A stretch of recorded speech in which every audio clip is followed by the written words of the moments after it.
Bonsoir. On va se retrouver. De-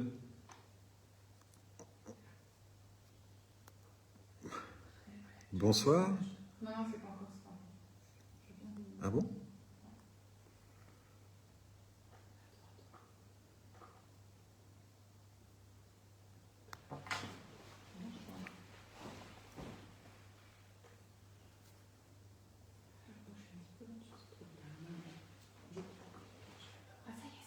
Bonsoir.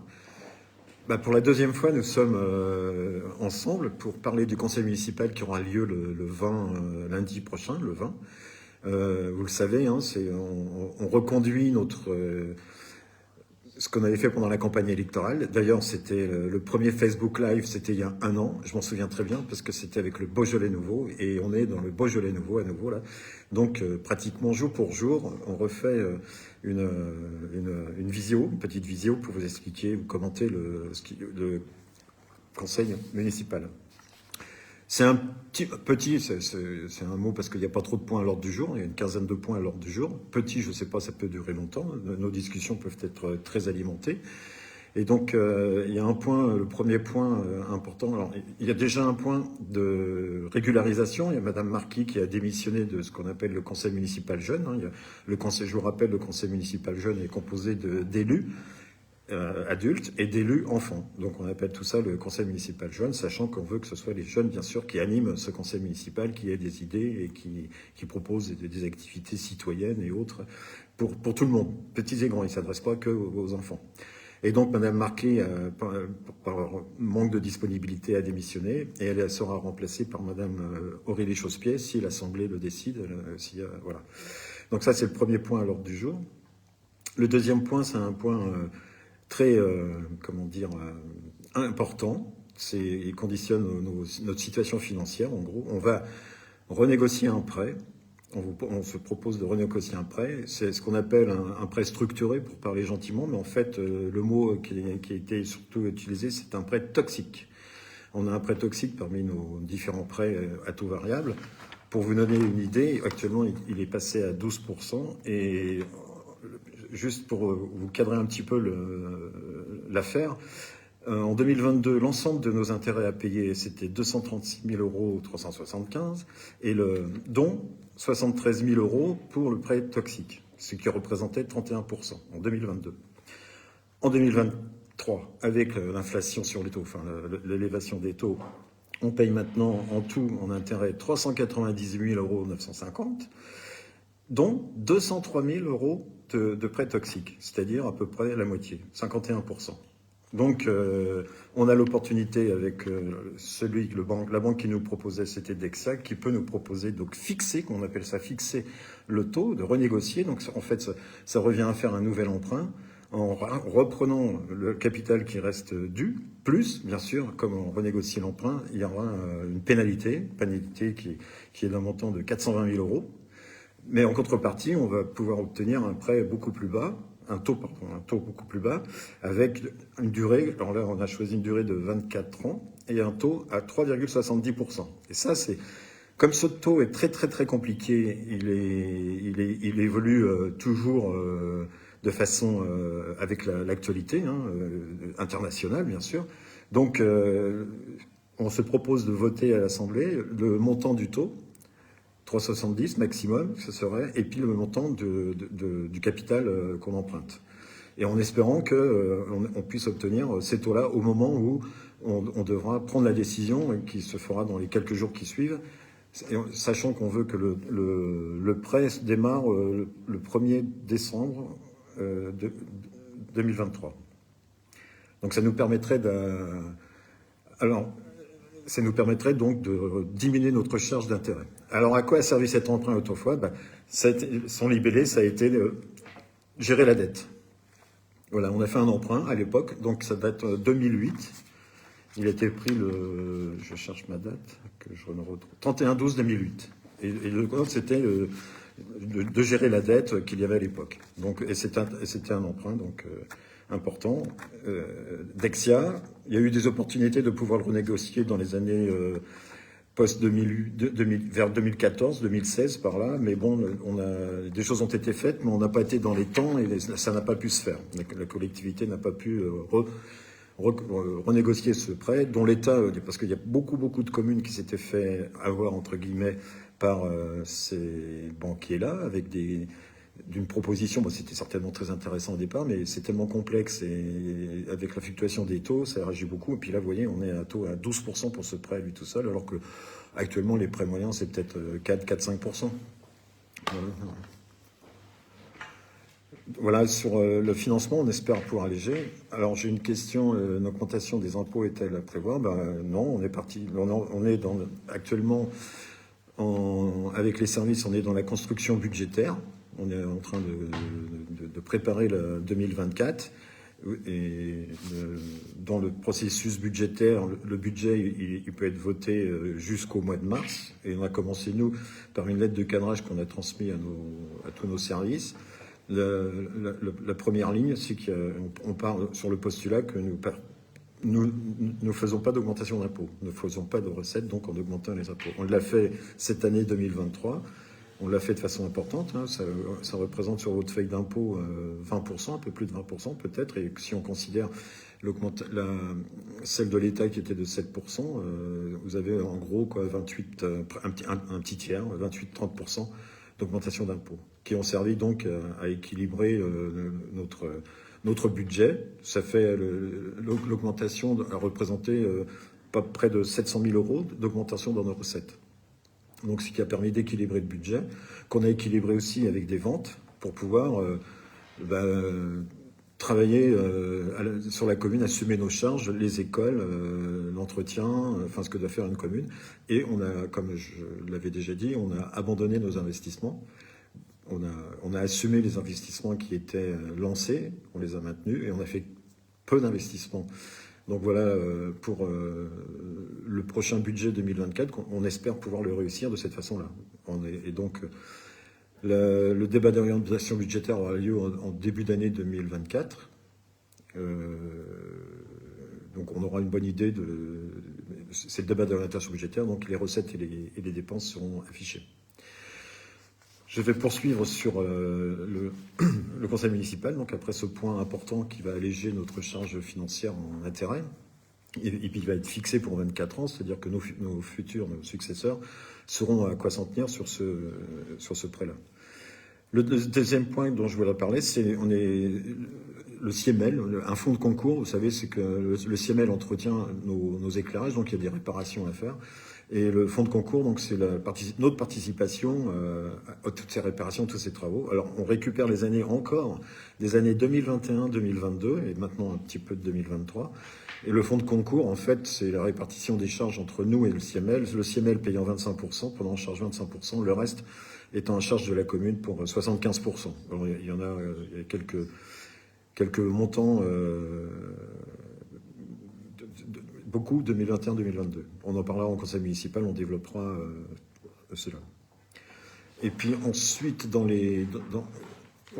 l'ancien plan. La suite des questions.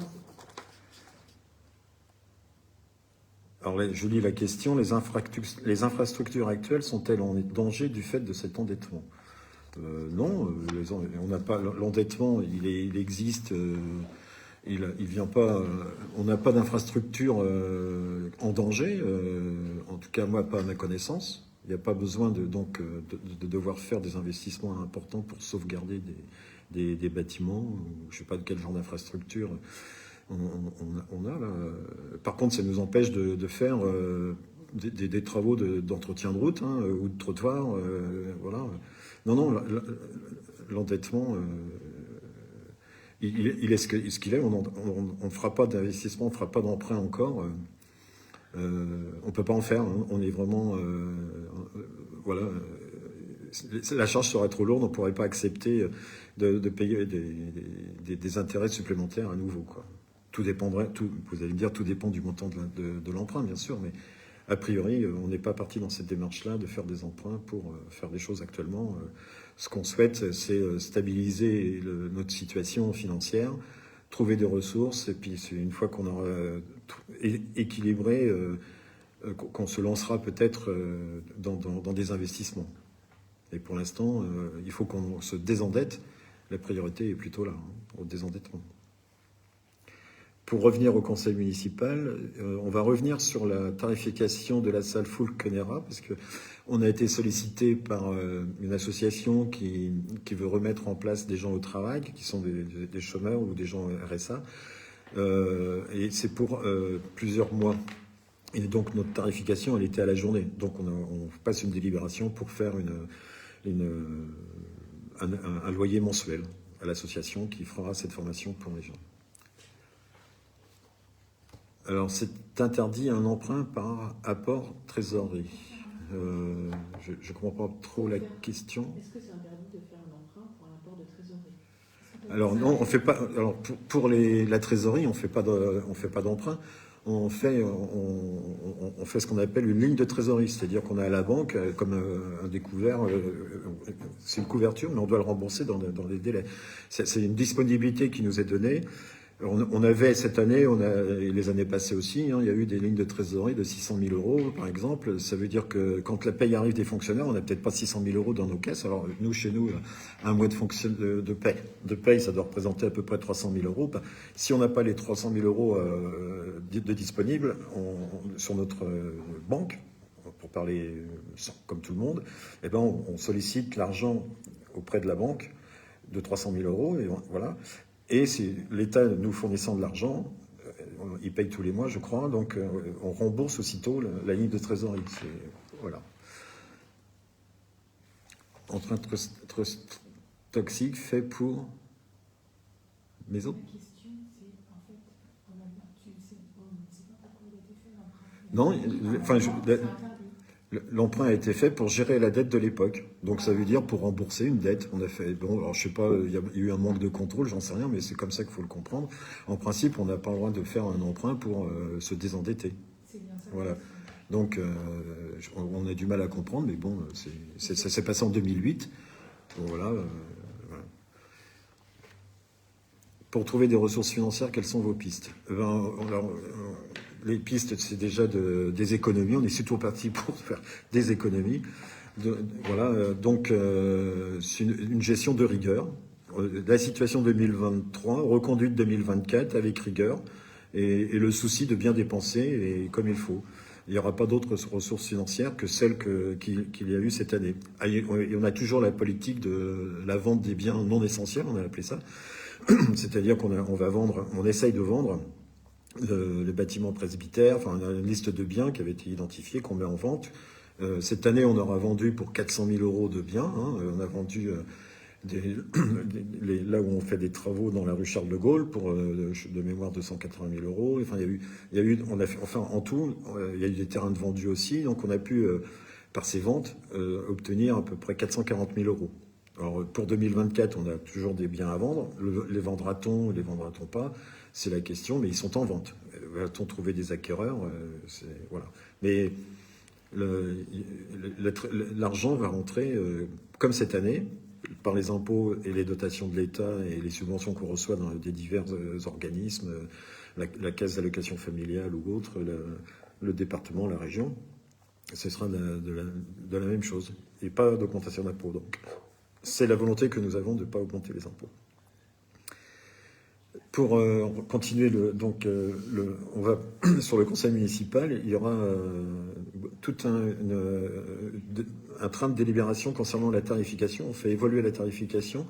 Ça va concerner la tarification des activités pour l'enfance-jeunesse, pour le CAP découverte, pour le tarif accueil de loisirs le mercredi, pour le ticket sport, pour les tarifs de l'accueil des loisirs des vacances. Et il y a une augmentation aussi, enfin c'est pas une augmentation, c'est un changement sur la tarification de la restauration scolaire.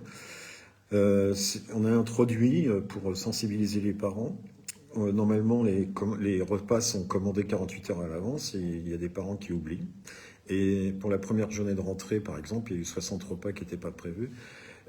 Donc ça fait du gâchis aussi si on commande pas, enfin si on commande, etc. Donc pour limiter et être au plus près de la réalité au niveau des repas qui arrivent à l'école, on pénalisera les parents s'ils ne font pas la réserve du repas de 2 euros par repas. Voilà, ça c'est une délibération qui sera passée. Donc voilà pour la délibération. Alors j'ai une question. On ne comprend pas. Sous combien de temps pourriez-vous de la rembourser? La dette? La dette, on a des prêts à différents temps. Là, je viens de vous parler on s'engage à prendre un nouveau prêt pour rembourser le Dexia, le prêt toxique, et on s'engage pour 24 ans. Voilà. Sinon, pour la piscine, il y a des prêts qui courent encore. Je sais que dans les 2 ou 3 ans, il y a deux prêts qui devraient s'arrêter.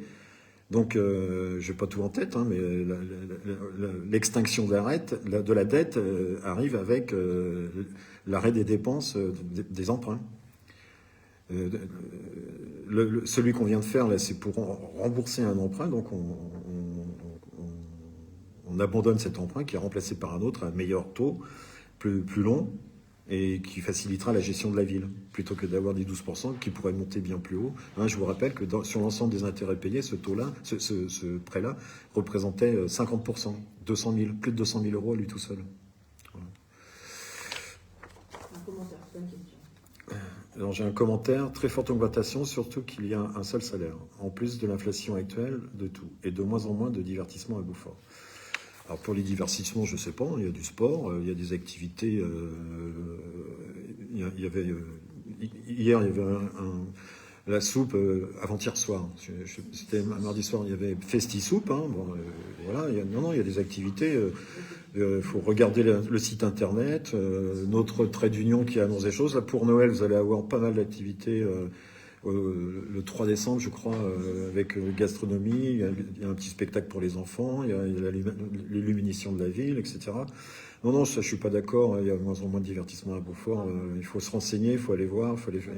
Il y a Toile de Graine, l'animation, la Vallée qui marche bien. C'est 2 rues de Lorraine, je précise à tout le monde. Là, allez à 2 rues de Lorraine, vous allez voir qu'il y a beaucoup de choses qui sont... Et puis vous pouvez participer, vous pouvez faire des propositions aussi pour proposer justement des divertissements. Si vous trouvez, le cinéma il tourne aussi, le théâtre ça tourne. Je suis pas d'accord. Alors après l'inflation, nous on est comme tout le monde. La mairie, il n'y a pas de cadeau pour elle, elle subit l'inflation. Et donc nous, on peut pas assumer. Dans notre cas, on n'est pas riche du tout. Et donc, on répercute l'inflation, comme tout le monde, on l'aperçoit. Voilà. Donc, c'est difficile. On sait qu'on aimerait faire mieux et aider les gens à supporter l'inflation ou mieux. Mais comme on est très juste dans notre trésorerie, on est obligé de répercuter l'inflation. Donc, voilà. Je pense que c'est pour tout le monde. On n'a pas de dérogation, on achète au prix la restauration tous les 3 mois. Maintenant, avant, c'était tous les ans, je crois, mais maintenant, vu l'inflation qui monte rapidement, les systèmes de restauration ont obtenu une dérogation, elle va durer longtemps, je pense, d'actualiser tous les 3 mois au lieu d'actualiser tous les ans. Donc, nos marchés étaient actualisés avec des barèmes sur un an, révision, mais maintenant, vu la vitesse de l'inflation, c'est tous les 3 mois, on reçoit une lettre de notre fournisseur qui nous dit, j'ai dépensé ceci, l'électricité a augmenté, etc., etc. Et je me souviens qu'au mois de mars de cette année, l'augmentation a été de 11%. Voilà. Et voilà. Et on a appliqué les 11%, parce que si on n'applique pas les 11%, on creuse un trou chez nous, on s'endette et on aura du mal à refaire surface et à combler le trou. Voilà. Dans les autres points, ensuite, on va accueillir justement à Toile de Graine pour une animation qui est sur le numérique, pour les gens qui ont des difficultés sur le numérique, une personne qui est en service national, vous savez, c'est service civique national qui dure 9 mois, je crois, à raison de 24 heures par semaine. Donc cette personne va prendre ce travail, c'est un petit travail d'intérêt général, c'est réservé pour les collectivités ou les associations à but non lucratif. J'en fais la publicité. Normalement, les associations ont dû recevoir la possibilité pour elles d'embaucher, parce que on est indemnisé de son salaire, donc c'est une aide assez généreuse qui peut être faite pour les associations qui auraient besoin d'un emploi. Donc c'est 9 mois, 24 heures par semaine, pardon. Donc elle sera donc pour le numérique. Ensuite, on va parler des rapports sur l'assainissement. Chaque année, alors là, ça concerne 2022, c'est-à-dire c'est un peu tard, on arrive fin 2023, mais enfin c'est comme ça. Donc il y a les rapports des années 2022 concernant l'eau, l'assainissement et les déchets. Donc on fera les synthèses de ces rapports d'activité qui sont gérés, les 3 activités sont gérées et relèvent de la compétence de la communauté de communes Baugeois-Vallée. Et donc on présentera ces activités-là. Et puis le conseil municipal s'arrêtera sur ces 3 derniers points. Ah, il y a un point particulier ici, j'ai oublié, juste avant ces rapports d'activité, il y a une convention de répartition de finances dans le cadre de la culture entre le département et la région. Donc ce sont des répartitions entre les communes de la collectivité. Et puis pour Beaufort et Entente-Vallée, on aura de l'argent qui sera versé après avoir fait le bilan financier de l'année 2022 et 2023, si je me souviens bien. Et on devrait recevoir 8 000 euros pour Beaufort et 18 000 et quelques euros pour l'Entente.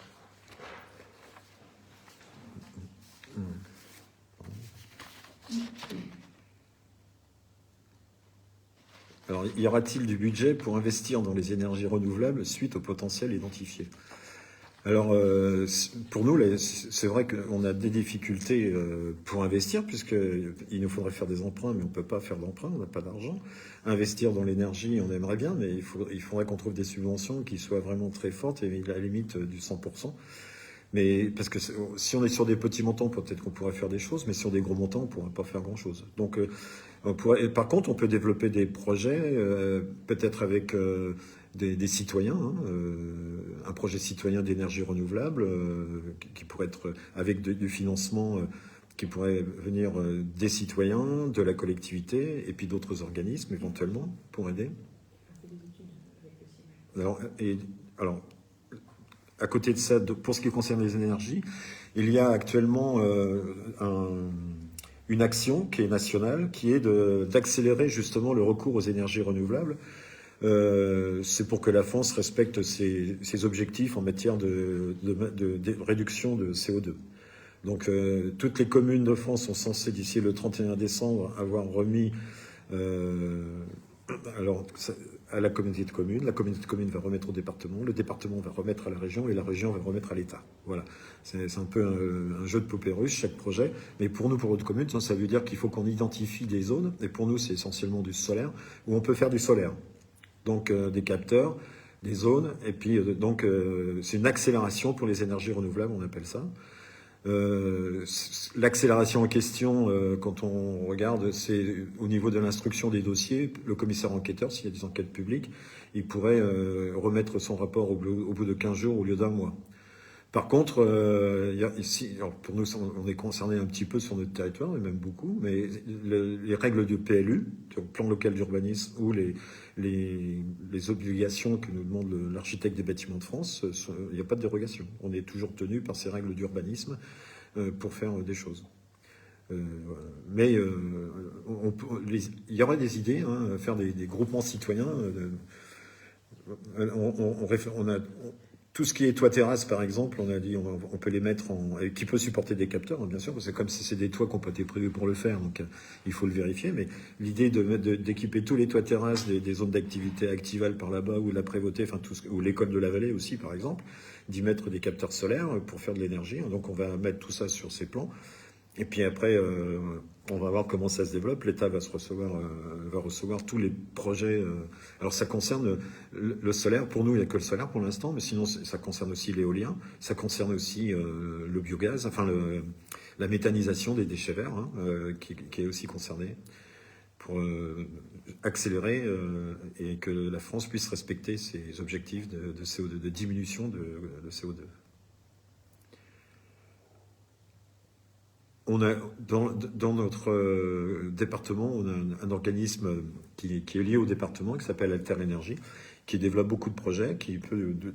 Donc on va s'adresser à lui pour développer des projets Alors, on en a imaginé un, on va voir si on peut le développer, qui est sur le terrain de boule. Alors, on va voir. Il y a un projet, ça peut être intéressant. Ça serait de mettre des ombrières, hein, tout simplement. Donc, ça nous appartient, on peut le faire. Et puis le bureau d'études, comme il est départemental et que nous sommes aussi actionnaires de cette société, hein, il y a beaucoup de communes du département qui le sont, on peut profiter d'études gratuites. Voilà. Donc on va solliciter, puis on va voir si l'étude montre que le potentiel solaire est intéressant et qu'on peut le transformer en électricité avec un bon retour sur l'investissement. Mais c'est pas beaucoup de mètres carrés, hein, c'est 3000 mètres carrés, quelque chose comme ça, donc c'est un petit champ de capteurs solaires. C'est pas très énorme. Donc j'avais en matière d'énergie renouvelable, en éolien ça paraît difficile de le faire. Hein. Notre vallée elle est dense. Je rappelle qu'autour d'une éolienne il faut 500 mètres où il n'y a pas d'habitation. On a du mal à imaginer ça. Puis quand même maintenant l'éolien c'est des choses qui montent à presque 200 mètres de haut. Hein, donc c'est pas, enfin, bon, c'est toujours délicat l'éolien. Il n'y a pas d'autres questions là? Non. Allez-y, hein, proposez des questions, je vous en prie. Hein, si j'ai la réponse, je vous la donne. Je vais parler un petit peu, peut-être que je vais animer le débat là, parce que on a mis en place, vous l'avez peut-être vu, c'est pour tester la rue du Moulin, on a mis 2 stops pour voir. Ah non, avant de vous parler de ça, on a fait les réunions de quartier, on a fait 6 réunions de quartier qui ont démarré fin septembre et qui se sont terminées le 10 novembre. Et il en reste une réunion de quartier à faire, c'est celle de G, et elle aura lieu le 13 janvier. Mais déjà, c'est pas que je vais faire une synthèse là, mais déjà ce qui ressort de l'ensemble de ces réunions, c'est la sécurité. Globalement, sécurité routière, on va trop vite dans la ville, on brûle des stops, surtout rue du Général Leclerc. Alors on va réfléchir comment on peut ralentir les véhicules, parce que vraiment la priorité, c'est pas les voitures. Hein. C'est fini la priorité des voitures. On va sensibiliser les gens, mettre des ralentisseurs, les embêter pour qu'ils roulent lentement, et respecter les stops. Ça, il y a des gendarmes qui sont là. Bon, mais il faut que les gens prennent conscience d'avoir un peu une conscience civique, responsable. En ville, on ne roule pas vite, on roule lentement. Alors peut-être que des zones à 30 à l'heure. Je vous rappelle à tous que la rue du Général de Gaulle, elle est à 30 km/h. Moi, j'y suis resté une demi-heure. J'ai rarement vu, je n'ai pas vu, je ne pense pas, mais je n'ai pas de chronomètre, je ne peux pas voir si les véhicules, mais pour moi, à mon sens, ils étaient tous au-delà de 50 km/h. Parce que c'est 500 mètres de ligne droite. Et je vous rappelle que c'est l'allée qui conduit au collège avec pas mal de vélos au moment de l'entrée et sortie d'école.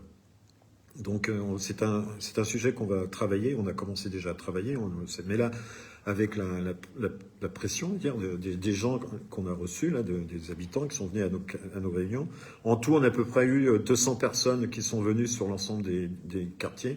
Vous savez, ces quartiers, en fait, c'était les bureaux de vote, hein, parce que comme ça, les gens avaient le numéro 1, numéro 2, numéro 3, c'était assez facile pour nous de les identifier.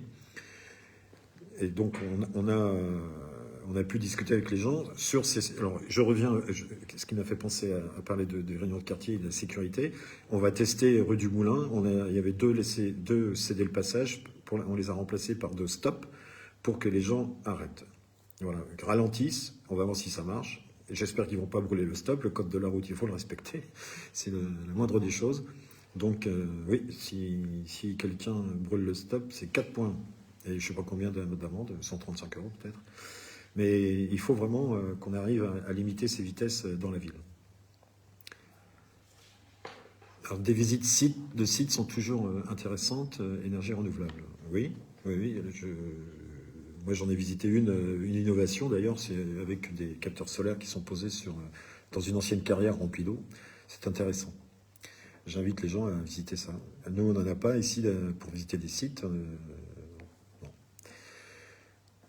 D'autres éléments dont je voudrais vous parler. Le conseil municipal a lieu donc à l'étage, et je rappelle aux gens qu'on a disposé au rez-de-chaussée du conseil de la mairie une retransmission du Facebook en direct, donc au niveau du hall d'entrée de la mairie. Donc les gens qui ont des difficultés et qui voudraient rencontrer des élus, bah, ils pourraient venir un petit peu avant pour rencontrer les élus, puis assister au conseil municipal, et puis éventuellement rencontrer les élus à la sortie, à la fin du conseil municipal s'ils le souhaitent, aussi comme d'autres le font en pouvant aller à l'étage.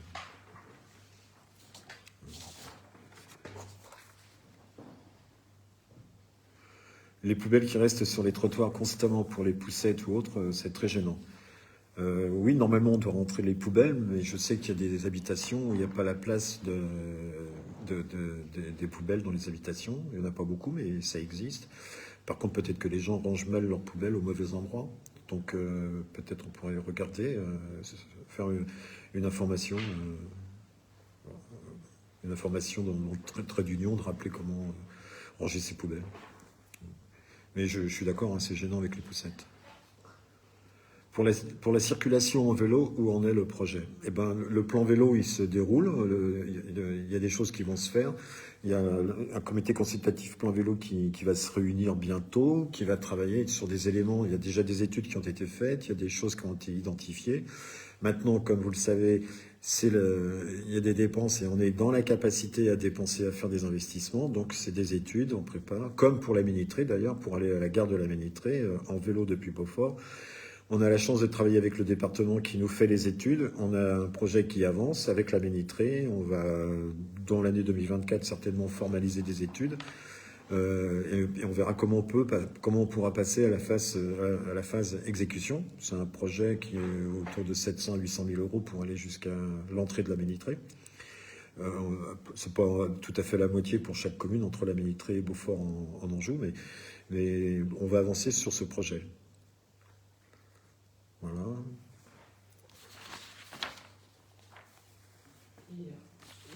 S'il y a d'autres questions, il y a des questions qui...